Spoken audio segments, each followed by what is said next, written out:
Shalom, bien-aimés dans le Seigneur. Vous êtes bel et bien sur le capsule du pasteur Serge Biard. Aujourd'hui, nous voulons voir ensemble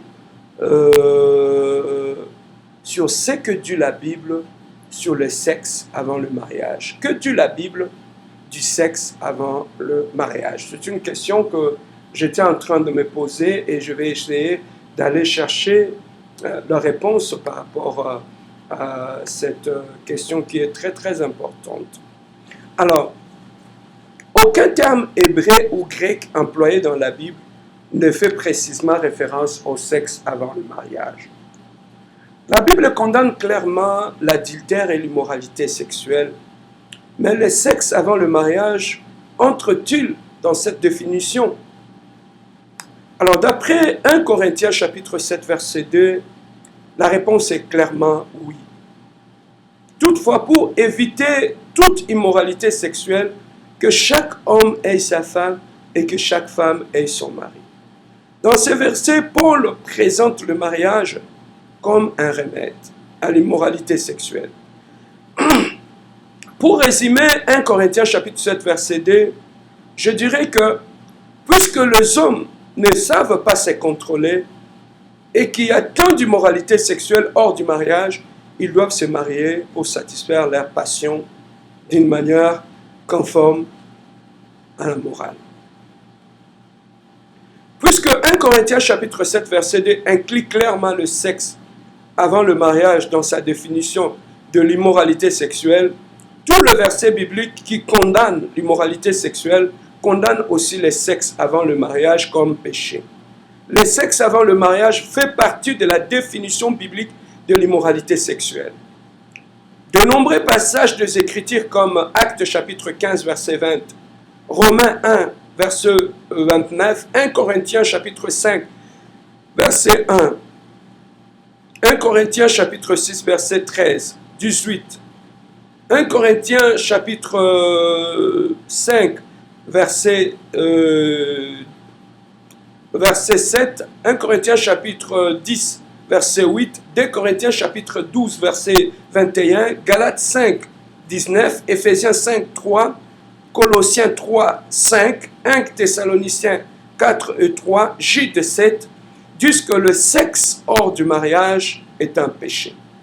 La Bible enseigne l'abstinence avant le mariage. Le rapport sexuel entre un mari et sa femme sont la seule forme de sexe que Dieu approuve. Lorsque tu lis dans Hébreux chapitre 13, verset 4, tu vas le voir.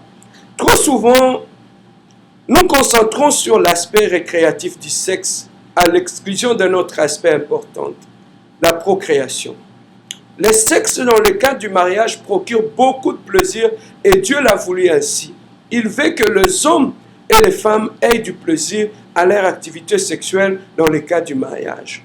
Le Cantique des Cantiques et plusieurs autres passages bibliques comme Proverbe 5, 19 décrivent clairement le joie de la sexualité.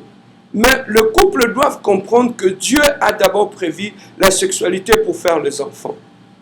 Par conséquent, un couple qui a des rapports sexuels avant le mariage pêche à la fois en profitant de plaisirs qui n'étaient pas prévus pour lui et en risquant de donner naissance à une vie humaine en dehors de la structure familiale que Dieu a prévue pour chaque enfant.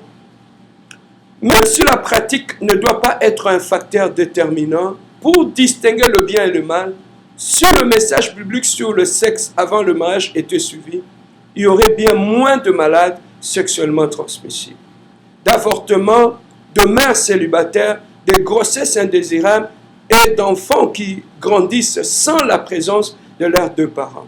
Pour Dieu, il n'y a pas d'alternative à l'abstinence avant le mariage. L'abstinence sauve de vie, protège le bébé, donne leur valeur appropriée aux relations sexuelles et surtout honore Dieu. Toi qui es chrétien, apprends à honorer ton Dieu et Dieu va t'honorer. Bien-aimé, refuser le sexe avant le mariage, c'est une façon d'honorer celui qui t'a créé, c'est une façon d'honorer Dieu. Alors, il est très important, en tant que jeune sœur, de ne pas aussi être une pierre d'achoppement pour le frère. Porter des habits qui vont exposer notre frère à des désirs sexuels. porter des décolletés qui laissent les seins dehors, ou aller faire la modération à l'église avec une robe en moulon et qui démontre tout le parti de votre corps, ce n'est pas une bonne chose. Chercher à séduire des gens, bien-aimés, ce n'est pas une très très bonne chose. Voilà pourquoi, bien-aimés, beaucoup de jeunes sœurs doivent passer par la délivrance pour détruire cet esprit de sirène, cet esprit de séduction maléfique qui fait tomber des frères dans l'église, qui fait tomber des gens dans la cité. Et c'est pareil aussi pour les frères. Il y a aussi des frères qui sont habités par un esprit d'impudicité. Ils ont l'impudicité jusque dans leur salive. Tout ce qu'ils pensent dans leur sexe, c'est le sexe. Tout ce qu'ils voient, c'est le sexe. Tout ce qu'ils, quand ils dorment, c'est le sexe. Même dans leur cellulaire, ils n'ont que le sexe. Donc leur vie, c'est le sexe. Ils n'ont pas autre chose. Ils ne pensent pas à autre chose.